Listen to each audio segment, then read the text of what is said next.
guys, welcome to Candle Coven. My name is Taylor, and today I'm going to be going over the Ravenclaw candle from Goose Creek. I am trying to keep this further away because my camera keeps freaking out and going in and out of like weird colors. I apologize. Gold lid and darker blue wax on this one. Very pretty color. All of these are really gorgeous on a lamp. And some medium thick wicks here. I've burnt this 2 times now, and this is Worn Pages, Aged Leather, Cypress Wood, and Sandalwood Incense. And I'm sure some people guessed at least one of these. They have really similar notes across this line, so it's really hard to know what would be a repackage of this. But yeah, definitely this one. I mean, I don't know if they just tweaked it, but I can't really sense much of a difference. The only thing I notice is that this smells like a little sharper, and it's harder to tell now that I've burnt it, to be honest, because now it's getting the sooty smell, which I dislike usually. It's not terrible here because this is a woody fragrance, and that little bit of like smokiness is not, yeah, it doesn't ruin the experience, but they're just like, I mean, if there's a difference, it's so minute that it doesn't even matter. Like, this is the fragrance, at least like 90%. It seems like it could be a bit more like sour, a bit more pungent.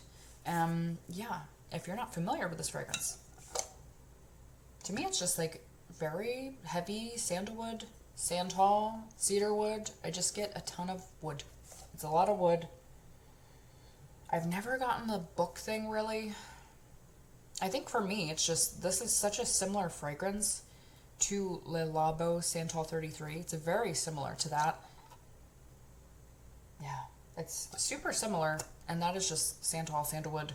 It's a lot of woods. It has the muskiness in the background, and it's very similar, but this has a bit more of like a pungentness. It has the sourness. It's an atmospheric scent. It's very beautiful, and it kind of just reminds me of like an old library. I'm not getting the page all too much. Not as much as say like Marauder's Map. That smells like old books, old pages to the T. This, it's so pungent. I think it's taking away from that like soft paper smell, which I don't mind. I think the composition of this fragrance is very lovely and very atmospheric.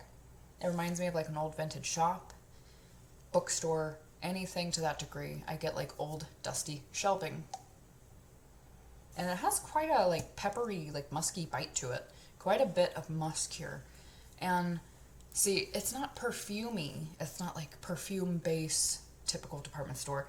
It's that Le Labo perfume. It's, you know, that is not a typical perfume whatsoever. It's very unisex. It's very earthy, atmospheric itself.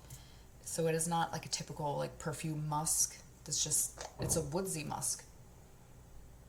Yeah, to me I get a lot of sandalwood. And how I know that is because I'm very iffy on sandalwood. Sometimes I don't like it. It really depends on the day. There's like a peppery bite to like the sandalwood musky smell. And there is a lot of that in here. But it's very pretty. It's a pretty scent. It's just, it does have quite a bite to it, and it goes a little sour to my nose. It goes very sour to my fiance's nose as well. He enjoys it too. But I think it is definitely a unique scent that I don't know if everyone would love, but I think it is also an atmospheric scent that doesn't lean too crazy either. That is still on the pretty side. So yeah, I do recommend the scent if you don't have the Haunted Spellbook or the Handbook for the Recently Deceased. I just find them like too similar to recommend like if you have these. It's very, very, very, very, very similar. So yeah, that's my review of the fragrance. I'm sure most people probably have already smelled this, but yeah, I burned it 2 times and it's been performing well. Not getting any soot issues. I'm getting the wick smell here, but it's not affecting the burn. And this is the first time I've actually burnt this. Like, I have 2 of the Handbook for the Recently Deceased, and then I have 1 of this. So I have quite a bit. I was a little bit annoyed when this was like kind of a repackage, just because I don't need another one. But at least I finally get to burn one, and I don't feel bad. I don't feel like I need to collect this because I have so much of that fragrance anyway. And if I wanted to keep the jar, I could just take, you know, the wax and put it inside this jar. But yeah, it's been burning well. It was good on my lamp, quite powerful. Always has been. I've used them on the lamp and it's always been good. It's a good DNA. It's quite pungent. And then burning, it has been quite nice. It wasn't something that took too long to get going. Probably a medium for me. It's not a powerhouse. It's not light at all whatsoever though. Very even keeled. I smell it the entire time I'm in the room with it. I don't go nose blind to it. It's just nice, soft, airy, but musky, woodsy smell. It's a very nice scent, and I'm sure it's been doing well for them, and that's why they keep bringing it back. But yeah, that is my review for Ravenclaw. I'd love to know what you guys think of this fragrance, and if you do find it super similar to the other candles I mentioned, or if you think it's totally new, I'd love to know.